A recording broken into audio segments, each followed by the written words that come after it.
Bendición, hermana Fibra, que te bendiga.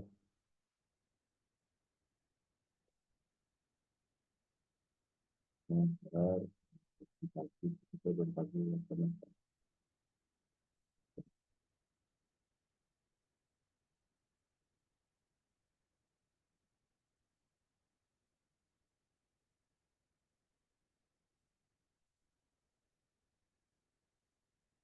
Bien, los 9 dones espirituales en el liderazgo, que es lo que estábamos viendo hace un ratito, ¿sí? Y acá la pregunta dice, en el libro está en la página 31, para aquellos que lo tienen, dice, ¿en qué consisten los dones espirituales? ¿Con qué propósito se deben usar? Primera de Corintios 12, del 8 al 10, como lo habíamos leído, dice, porque este es dado por el Espíritu la palabra de sabiduría, a otro palabra de ciencia según el mismo Espíritu, a otro fe por el mismo Espíritu, y a otro dones de sanidades por el mismo Espíritu, a otro hacer milagros y a otro profecía, a otro discernimiento de espíritus, a otro diversos géneros de lenguas y a otro interpretación de lenguas. Estudiemos los 9 dones espirituales. Lo puse primero también el repaso, ¿no? Para que recordemos todo lo que viene, lo que estuvimos dando.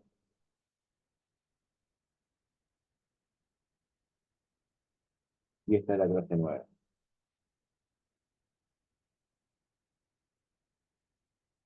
Palabra de sabiduría, dice acá.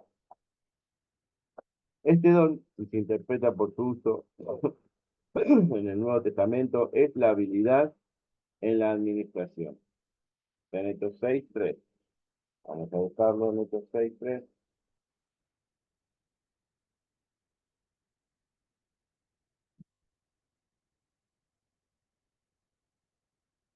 Dice, buscad pues, hermanos, de entre vosotros a 7 varones de buen testimonio, llenos del Espíritu Santo y de sabiduría, a quienes encarguemos este trabajo.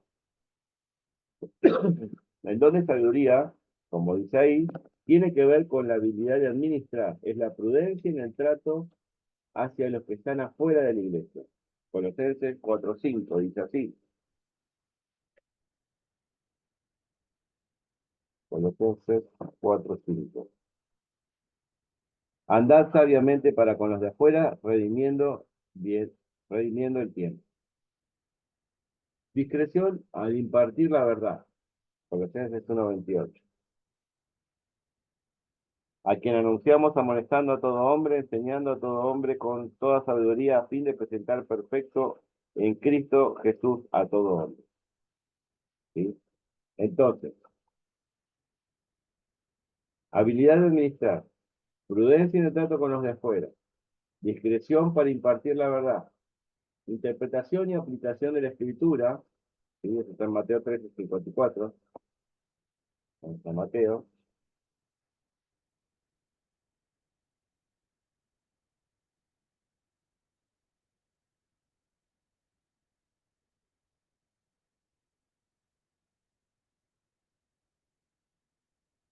y venido a su tierra, les enseñaba en la sinagoga de ellos, de tal manera que se maravillaban y decían, ¿de dónde tiene este sabiduría y estos milagros? ¿Sí? Palabra y signo, dice, conocimiento y conocimiento de los requisitos para vivir correcta y devotamente. Santiago 1:5 y 3:3. Palabra y sabiduría significa, entonces, la habilidad sobrenatural para utilizar la sabiduría divina en los acontecimientos anteriormente mencionados y en otros relacionados. ¿Sí? Es cuando Dios te da sabiduría para administrar o para actuar de determinada manera o para tener sabiduría para resolver determinados casos. ¿Sí? Esa es la palabra de sabiduría o el don de sabiduría. Bien, palabra de ciencia. Este don es un conocimiento sobrenatural de Dios. Como podemos apreciar en los evangelios y las epístolas, en 1 Corintios 2:14. ¿Alguien lo quiere leer? ¿Lo quiere buscar?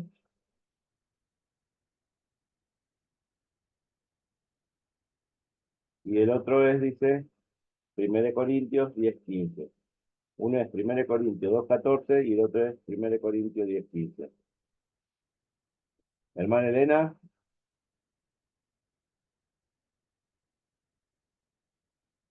¿alguien lo quiere leer?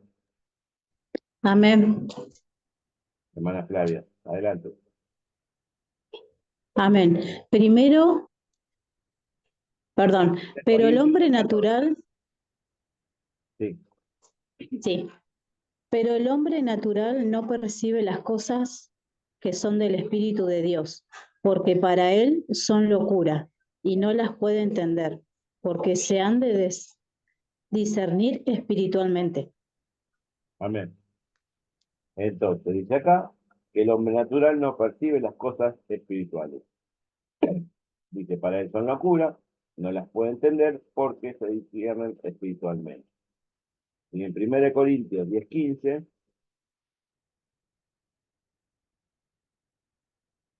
como a sensatos os hablo, juzgad vosotros lo que digo. 10:15, ¿verdad? Sí. Bien. Así como conocimiento tocante a los deberes humanos para con Dios. La diferencia entre el don anterior, palabra de sabiduría, y el don de ciencia, ¿sí? Parece estar en la idea de que la ciencia es más bien la comprensión o percepción de las cosas divinas, mientras que la sabiduría es la habilidad para administrar esa comprensión. Sabiduría es conocimiento expresado en acción o en aplicación.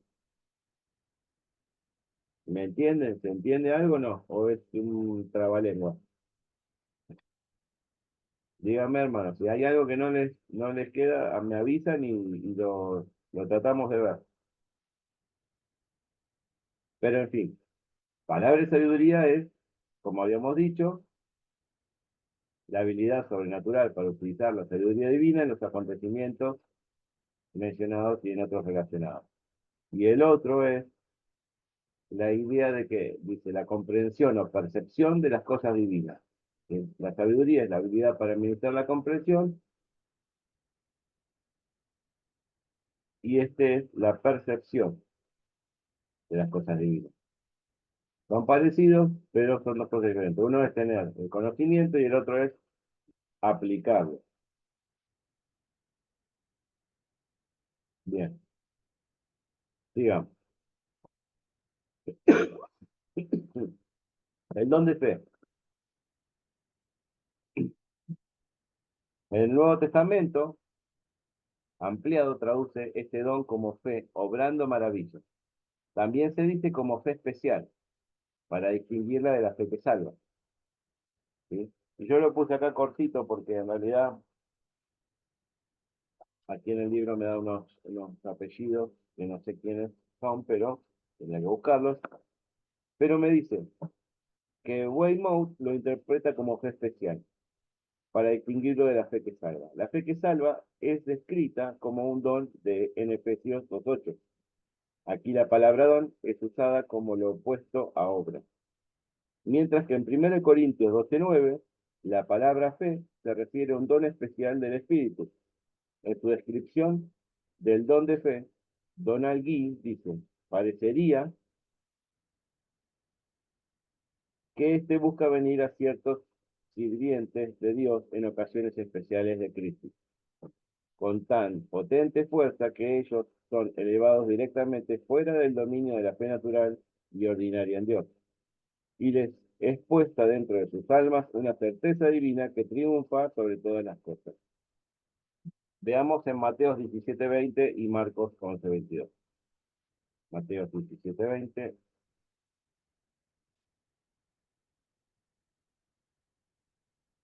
Jesús les dijo, por vuestra poca fe, porque de cierto os digo que si tuvierais fe como un grano de mostaza, diréis a este monte, pásate de aquí a allá, y se te pasará, y nada os será imposible. ¿Sí? Porque estaban hablando, les pongo en contexto, estaban hablando de por qué no habían echado fuera a los discípulos a un demonio. Entonces vino Jesús y lo sacó fuera. Entonces él les dijo, por vuestra poca fe. A veces uno tiene fe ¿sí? Como para creer en las cosas que van a venir, pero para determinados acontecimientos sobrenaturales, como por ejemplo echar fuera un demonio, ahí como que le falta un poco de fe.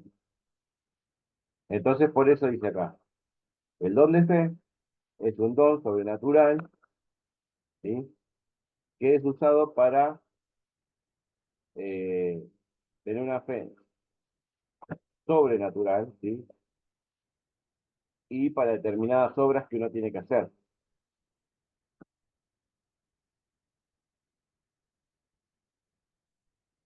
Marcos 11:22, me imagino que habla del mismo tema. Marcos 11:22.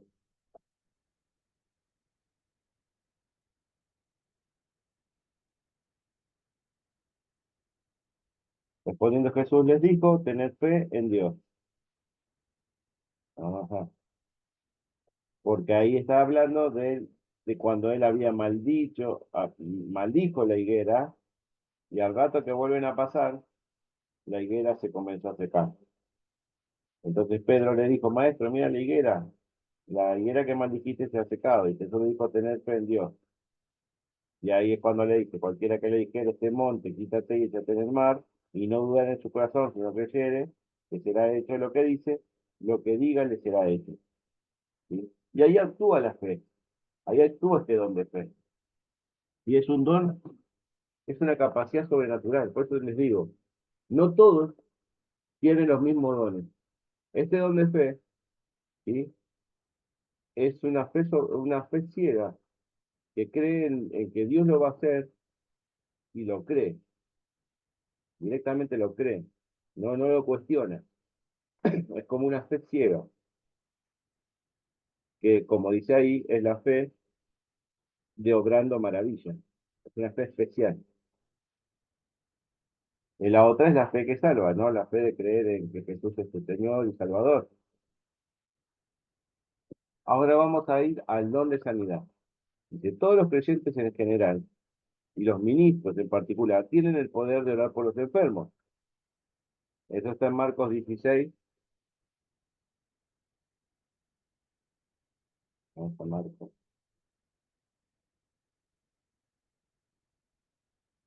Marcos 16:18, y dice así. Y tomarán en las manos serpientes, y si bebieren cosa mortífera no les hará daño. Sobre los enfermos pondrán sus manos y sanarán. Y arriba de eso dice, en mi nombre echarán fuera demonios, hablarán nuevas lenguas. Jesús les estaba diciendo esto a los discípulos. Entonces, todos los creyentes y todos los ministros tienen este poder para orar, porque Jesús mismo nos encomendó esto. O sea, Él nos delegó ese poder, ¿sí? Ahora, está en la fe de cada uno actuar en fe, ¿sí? Con el don de fe, para que ocurra esa sanidad. ¿Vieron cómo se activan, cómo interactúan esos dones? Eh, Santiago 5:14 dice, ¿está alguno enfermo entre vosotros?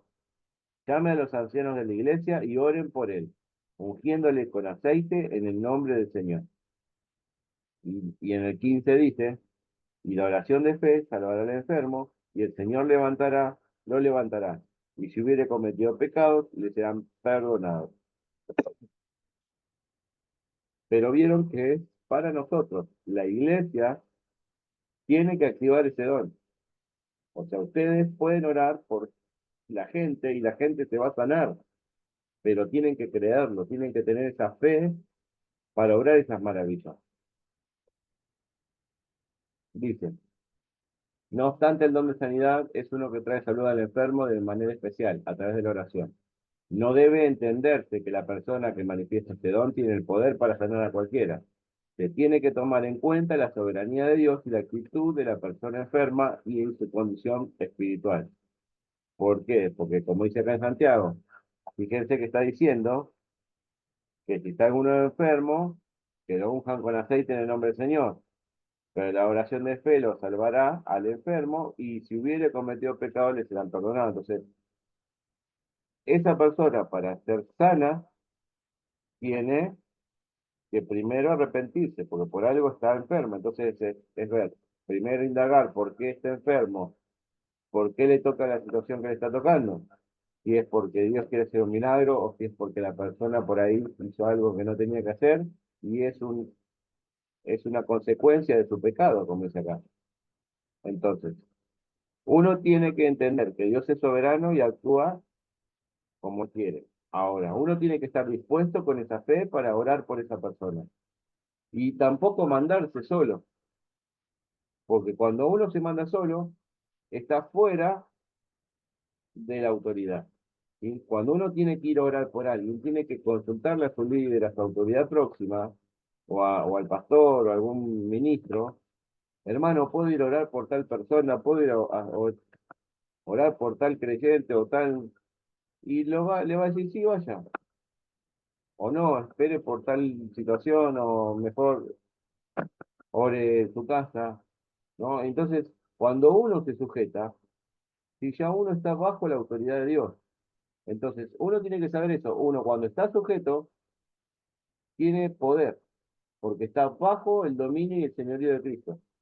Amén. Entonces, cuando uno se manda solo, puede que uno se lleve un chasco o le vaya mal o tenga una mala experiencia. ¿Por qué? Porque se manda solo. ¿Sí? Dios no quiere llaneros solitarios, sino que quiere hijos e hijas obedientes que estén bajo autoridad. ¿Sí? Fíjense que en Mateo 13:58 habla del tema. Dice, incluso Cristo se limitó en esta habilidad milagrosa por la incredulidad de la gente. O sea, el mismo Cristo no obró el milagro por la incredulidad de la gente. Dice acá que en Nazaret, él era de Nazaret, pero dice que cuando él estaba ahí, él no hacía nada. ¿Por qué? Porque eran incrédulos, porque ellos lo conocían a él quién era. Él era Jesús, el hijo de José, el carpintero. Entonces, como decían que Jesús era el hijo del carpintero y no creían que él era el hijo de Dios, entonces él no hizo nada ahí. ¿Por qué? Por la incredulidad de la gente, dice acá. Y no hizo allí muchos milagros a causa de la incredulidad de ellos. Entonces, a veces no puede obrar Dios porque la persona por la cual estamos orando no cree. Acá se tienen que dar tres factores. Yo tengo que estar en comunión y en santidad con Dios, sí, en obediencia. Tengo que tener fe, ¿sí? Y la persona también tiene que tener fe y estar en condiciones para que Dios ocurra ese milagro, ¿no? Bien. El número 5. ¿Dónde obrar milagros? Dice, Dios realiza materialmente, físicamente y espiritualmente los milagros. En el reino físico existe una diferencia entre un milagro y el sanarse. El milagro es instantáneo, mientras que el sanar es el curso natural de restauración que opera progresivamente desde un momento dado. El milagro, por su parte, hace que la sanidad o restauración ocurra instantáneamente. Estudia luego los dos ejemplos desde este don en función. En Hechos 5:12 al 25 y en Hechos 19 del 11 al 22. Eso estaría para hogar, para que lo veamos después. Pero lo que quiero aclarar con esto es que está la sanidad y el milagro. Eso es lo que hay que diferenciar. Son dos cosas distintas. Uno puede tener don de sanidad, que ora y sana a la persona, ¿sí? Y ocurre un milagro o ocurre una sanación. Como dice acá, el milagro es instantáneo y la sanidad es progresiva. En mi caso, yo doy testimonio de que en mi familia, mi hijo tenía autismo y él fue sanado progresivamente. No fue instantáneo, pero Dios comenzó a obrar en su vida y él comenzó a salir del autismo a medida que nosotros comenzamos a acomodar nuestra familia, a buscar a Dios y a ordenar nuestras vidas. El autismo que él tenía se transformó en un retraso madurativo. Y fue progresivo, la sanidad fue progresiva, no fue instantánea, si no hubiese sido un milagro. Pero Dios así obró y así lo quiso. ¿Tenía un propósito con eso? Sí, tenía un propósito, que era enseñarnos a nosotros a conducirnos como hijos verdaderos de Dios, ¿no? Porque hasta ese entonces íbamos a la iglesia, pero éramos un desastre. Entonces, ¿qué hizo el Señor con esta situación? Transformó nuestras vidas y hizo una sanidad progresiva. Vamos al siguiente. Profecía. El don de profecía no solo se ejerce predicando. Vieron que hay pastores que hacen o dan profecía o dan una profecía sobre determinadas personas o sobre el pueblo, ¿sí? Pero acá dice, la profecía es más bien el resultado de una inspiración espiritual espontánea. No intenta suplantar la predicación o la enseñanza, sino suplementarla con el toque inspirador de Dios. Es un mensaje sobrenatural, espontáneo de Dios a través del profeta, ¿sí? Es semejante a la interpretación de lenguas. Es enteramente sobrenatural, pero en una lengua conocida. La profecía y la interpretación de las lenguas son para ser juzgadas. Alguien habituado a estos dones debe estar dispuesto a permitir que otros juzguen si sus profecías son o no del Señor. Y el que tiene ese don no se tiene que enojar porque el otro le diga, bueno, yo voy a orar para que Dios me revele o me confirme. Pero tiene que saber que el que profeta, que profetiza, ¿sí?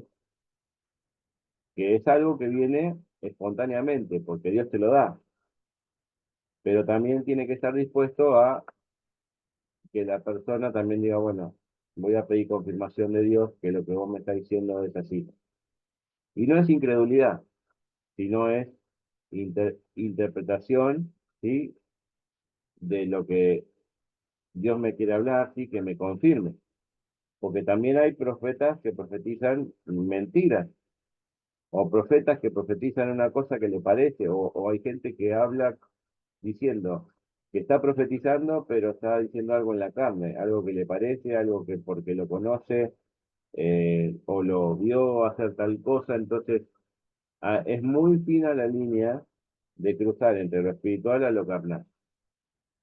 ¿Sí? Entonces, está ese don, se usa en la iglesia, pero hay que tener cuidado con creer todo al pie de la letra, como dice el profeta. O sea, si es de Dios, tengo que chequearlo.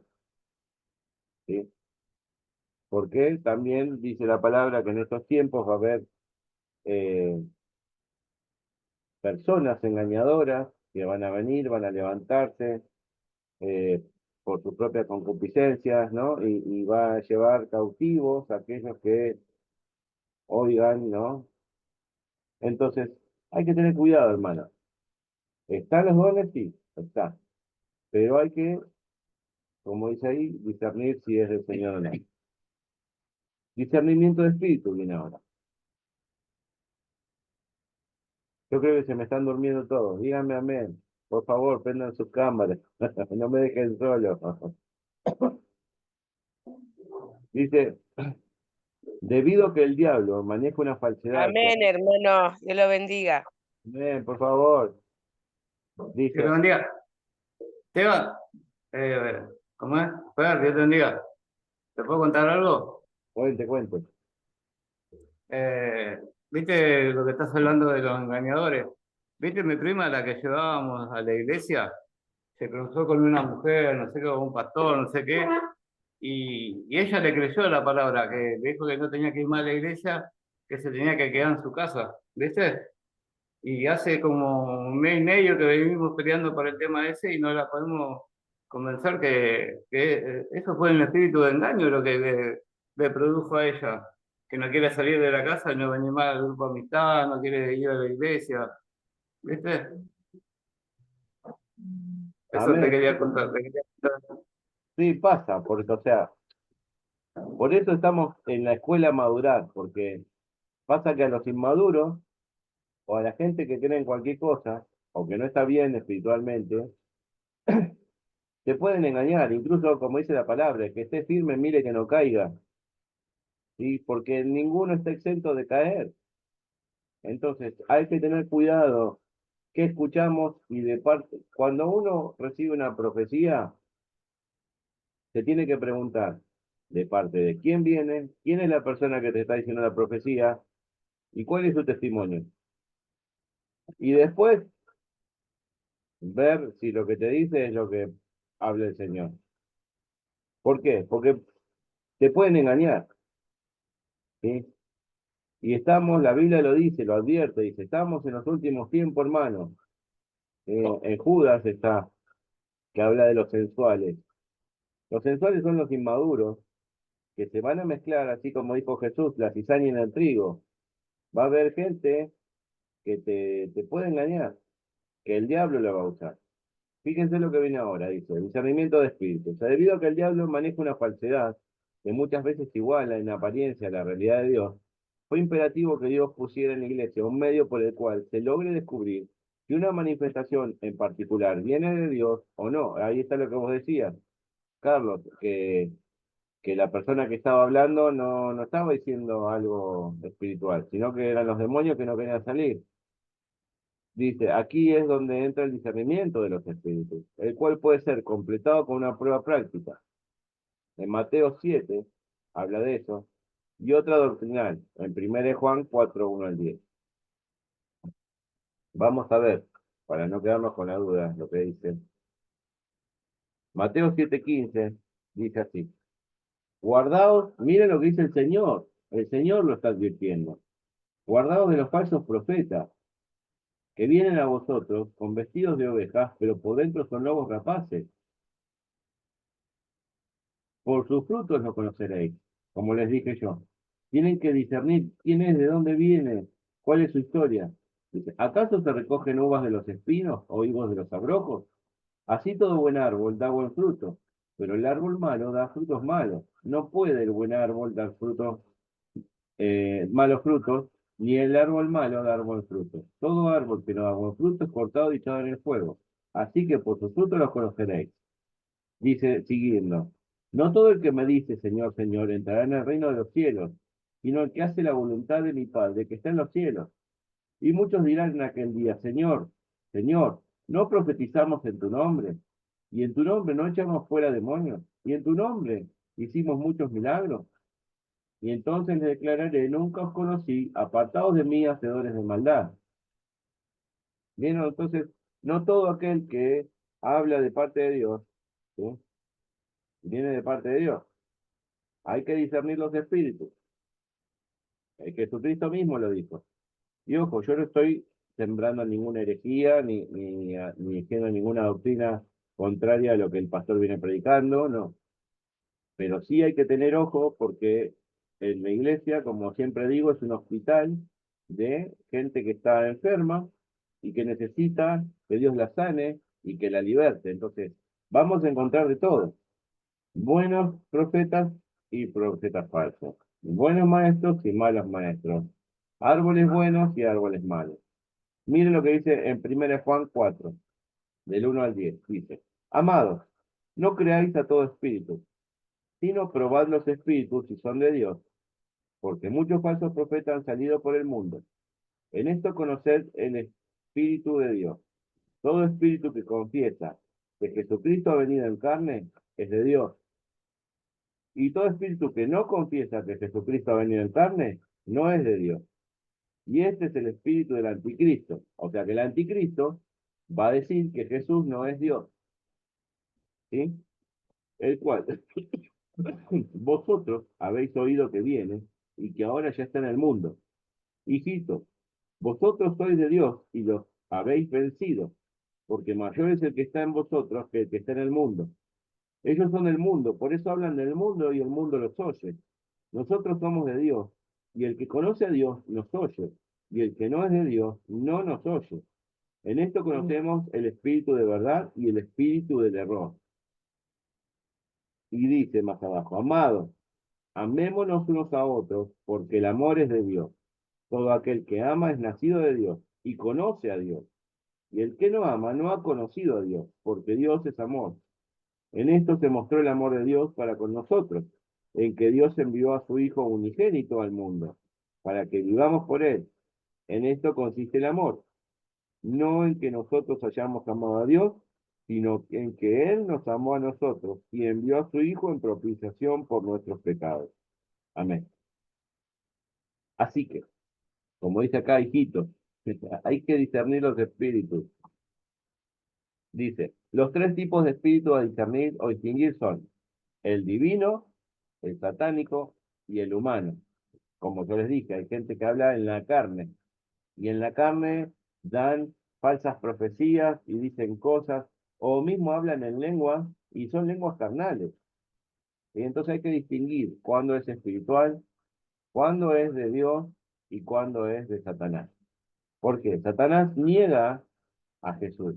Entonces enseguida se van a dar cuenta si no es de Dios ese espíritu, porque ese espíritu empieza a decir malas palabras, empieza a insultar a Dios. Y ese es un espíritu satánico. ¿Cuándo es un espíritu humano? Es cuando la persona empieza a hacer teatro, empieza a hacer, hace que hable en lengua y hace un teatro bárbaro para que lo escuchen. Me ha pasado estar en congregaciones donde la persona hablaba en lengua más fuerte en una prédica, por ejemplo. En medio de la prédica la persona habla en lengua. Entonces ahí te das cuenta que no es espiritual, que no es de Dios, porque está interrumpiendo la prédica y la persona está hablando en lenguas para que lo miren, ¿sí? Entonces, si el espíritu es de Dios, se sujeta. Si no es de Dios, si no se sujeta. Entonces, puede ser que esté obrando en la carne la persona. Entonces, tenemos que tener esa habilidad y esos sentidos espirituales prendidos, hermano. Sin embargo, este don debe distinguirse del de comprensión natural de la naturaleza humana y ciertamente no es un espíritu tampoco, busca falta, ¿sí? Ahora, yo por tener discernimiento de espíritu, no quiere decir que voy a andar mirando a ver qué hermano está orando bien, qué hermano está orando en la carne, qué hermano está en el espíritu, no. No es para buscar los errores de los hermanos. Es un espíritu de discernimiento de espíritus, ¿sí? O sea, es un don de discernir los espíritus. No es para andar buscando quién está espiritual, quién está carnal, no. Para eso Dios no nos capacita, pero sí nos capacita para tener cuidado cuando vienen los engañadores a meterse y a engañar al pueblo. Porque recuerden que los dones son para la administración del pueblo, del cuerpo. Entonces, cuando vemos que el cuerpo está en peligro, ahí Dios nos activa los dones. Dice, no, esta persona está fuera de lo que dice la palabra. Y le decimos a una autoridad, le decimos al pastor o le decimos a un líder o a un ministro, o mismo, con respeto a nosotros, le decimos, hermano, ¿podría bajar el volumen, ¿no? de hablar en lengua? O hermano, sujétese. Cuando vos le decís así, la persona cae, se da cuenta que está haciendo algo que no está correcto o que no está en el lugar o en el orden de la reunión, ¿sí? Y se ubica. Pero a veces hay que ubicarlo, como dicen algunos. Hay gente que es desubicada. Y bueno, que Dios nos libre de todas esas cosas. Diversas clases de lenguas. Y este don sextivo se expone a sí mismo en hablar sobrenaturalmente de uno o más lenguajes, no aprendidos por quien los habla, ¿sí? Como pasó en Hechos. ¿Sí? En Hechos, los discípulos que estaban en el lugar alto, dice que empezaron a hablar en lengua, pero no en bla, bla, bla, bla, sino en lenguas que eran de los otros idiomas de las personas que estaban ahí. Y hay tres razones por las cuales Dios nos da este don de lengua. Una de esas es para que la gente se convierta a Dios. Y justamente fue lo que pasó en el libro de los Hechos, ¿no? Cuando empiezan a hablar todos en diferentes lenguas, y dice que los judíos que estaban en ese lugar, que eran de diferentes lugares, empezaron a escuchar que hablaban en sus lenguas. Entonces levantaron la oreja y dijeron, ¿qué pasó? Porque era un lugar donde se hablaba solamente de un solo idioma. Y dice que ahí fue cuando se levanta Pedro y empieza a decir, no, estos no están borrachos, ¿sí? En el 14 dice, poniéndose en pie, diciendo, alzó la voz y les dijo, varones judíos, todos los que habitan en Jerusalén, os sea notorio esto y oíd mis palabras, porque estos no están ebrios, como vosotros suponéis, puesto que es la hora tercera del día. Entonces, él comienza a predicarle. Pero los otros seguían hablando en idiomas como, por ejemplo, partos, medos, elamitas, a- eh, y los que habitaban, los mesopotámicos, los de Judea, los de Capadocia, los del Ponto, los de Asia, los de Frigia, de Panfilia, en idioma egipcio hablaban, en idiomas africanos hablaban, entonces, en árabe dice ahí. Entonces, ¿cómo es esto? Sí, Dios te va a dar un don de lengua y es para testificarle a otra persona que no habla tu idioma, te va a dar ese don, ¿sí? Vos tenés que estar en el espíritu primeramente y te va a dar. O por ejemplo, como pasó en Isaías 28:11, que dice que Isaías profetizó que llegaría el día en que la gente de Dios sería ministrada y usada por él de este modo. Dice en Isaías 28:11-12, porque en lengua de tartamudos y en extraña lengua hablaré a este pueblo, a los cuales él dijo, este es el reposo, dad reposo al cansado y este es el refrigerio. Puede haber lengua de tartamudo, como pasa que en la iglesia uno escucha, ¿no? Esas lenguas, ta, o bla, bla, bla. O sea, son como lengua de tartamudo. A mí no me pasa, pero yo recibí el don de lengua y como dice Pablo, es para edificación mía, ¿sí? No es para andar tampoco gritando a los cuatro vientos, ¿no? Eh, que hablo en lengua. Pero por eso, pero Dios te da diferentes clases de lenguas para hablar. Y una de esas es para que uno hable a otros que evangelice, o esta lengua que dice de tartamudos, ¿sí? Pues lo más importante es que es de Dios y que cuando se termina el momento de hablar en lenguas, se termina, se sujeta. Y no, no es espiritual, sino es más bien carnal. Digamos, interpretación de lengua, lo que veníamos diciendo. Mientras uno es el don de lengua, Dios te otorga también el poder de hablar en forma sobrenatural, dice, en un lenguaje no aprendido. El don de interpretar las lenguas hace que ese lenguaje vos lo entiendas. Es que vos entiendas lo que está diciendo el otro que está hablando bla, bla, bla, bla, bla, bla, y vos decís, ¿qué está diciendo? Y Dios te da la capacidad, cuando vos le pedís, Dios te da la capacidad. Había una hermana que hablaba en portugués, una vez yo me acuerdo en mi iglesia, una hermana que la tocó el espíritu y no sabía hablar en portugués. Y de repente empezó a hablar en portugués. Y otro que entendía el idioma dijo, sí, está diciendo esto, esto, esto, esto. Entonces, vos que entendés el idioma, interpretás la lengua, pero podés hablar en lengua, ¿sí? Dice, esta operación sobrenatural del Espíritu de Dios hace que las palabras expresadas fluyan con inspiración divina directo al corazón del oyente. Pues, tal como sucede con el hablar en nuevas lenguas, la interpretación de las mismas no es concebida en la mente, sino mediante una impresión espiritual espontánea. Primera de Corintios 14:5 nos enseña que las lenguas más interpretación equivale a profecía, ¿sí? Una profecía que es dada para la iglesia también viene con el don de la lengua, pero tiene que haber alguien que la interprete. Y ahí se va para toda la congregación. Primera de Corintios 14, léanlo, está buenísimo. Yo lo leí un montón de veces y la verdad que es muy edificante. Primera de Corintios 12, Primera de Corintios 13, Primera de Corintios 14, Primera de Corintios 15. Pablo habla un montón de secretos espirituales que tienen que ver con el cuerpo de Cristo. Ahora, regulación de los dones vocales.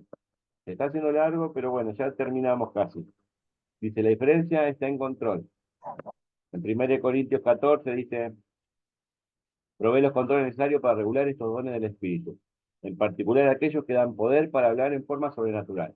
La iglesia no debe ignorar, no debe ser ignorante, ¿sí? De un conocimiento tan valioso, ya que se necesita balance, ¿sí? No, o sea, equilibrio pondría yo, no balance, ¿sí? Nunca lleguen al extremo en ninguna cosa.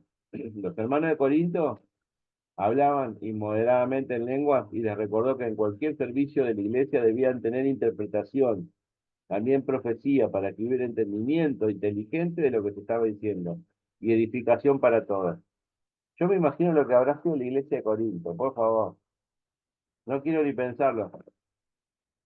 Por todas las cosas que Pablo dice en la Biblia, ¿no? Que hablaban en lenguas, que iban con peinados ostentosos. Ahí está cuando habla de la cubre de la mujer. O sea, Dios mío lo que habrá sido la iglesia de Corintios. Pero yo una vez tuve que hacer una búsqueda para lo que es el instituto y tuve que hablar de la iglesia de Éfeso y la verdad, pobre, estaban confundidos porque tenían un montón de el entorno por el que estaban atravesando.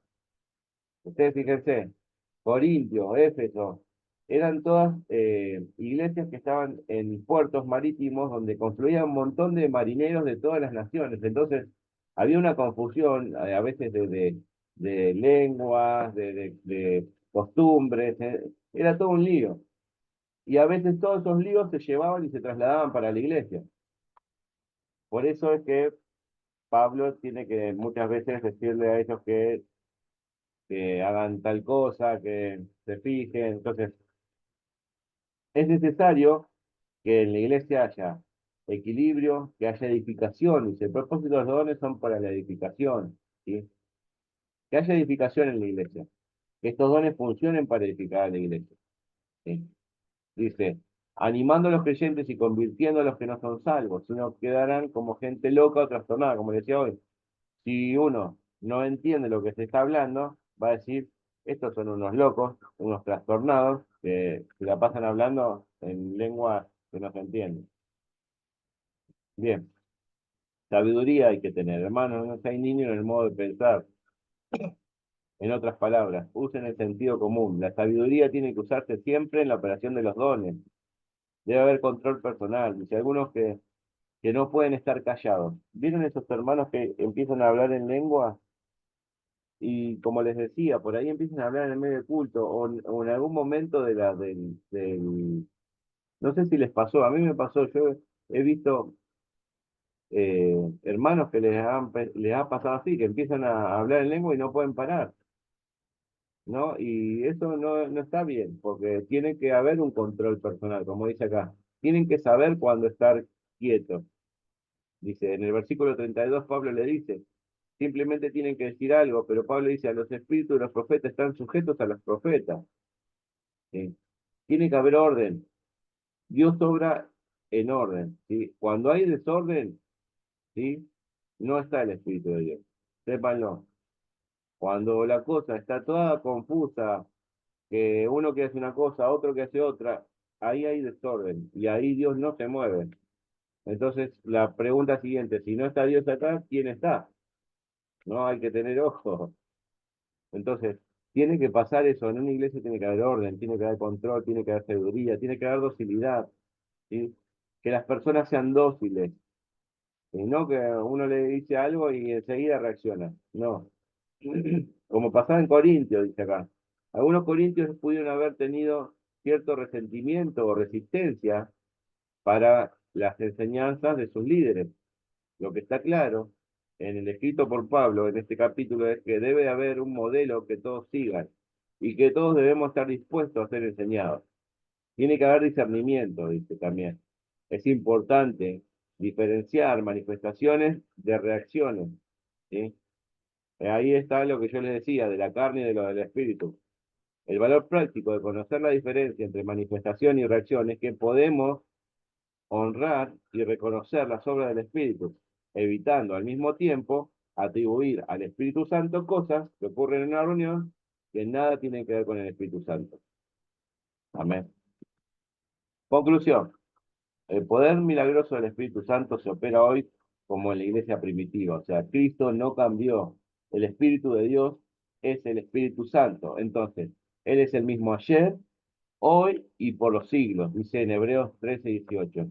La iglesia que comenzó en el Pentecostés en el primer siglo continúa viva en el siglo XXI, activa y vibrante, como la iglesia de Pacheco, con la misma esperanza de aquellos días. La iglesia sirve hoy en su generación. El mensaje del Evangelio todavía es el mismo. Los dones están, no se acabaron, no se apagó, todavía permanecen y operan con el poder, con la iglesia de Dios viviente. Así que, hermanos, los aliento a que usen esos dones, actívenlo para el servicio de Cristo. para que la iglesia sea una iglesia sana, sea una iglesia donde el enemigo no se meta, ¿sí? Que podamos ser soldados valientes, ¿sí? Activos en las filas del Señor, amén. Así que Dios los bendiga. Vamos a dar por concluida esta clase. Ahí están las preguntas que después se las voy a pasar. ¿En qué consisten los 9 dones? ¿Con qué propósitos se deben usar? ¿Y por qué es importante el discernimiento? Ahí va. Dejamos de compartir.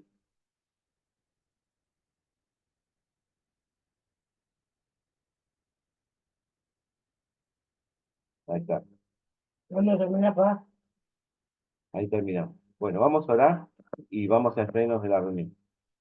¿Dónde terminamos, papá? Espera que cierro acá. Bueno, hasta aquí llegó la grabación del día de hoy.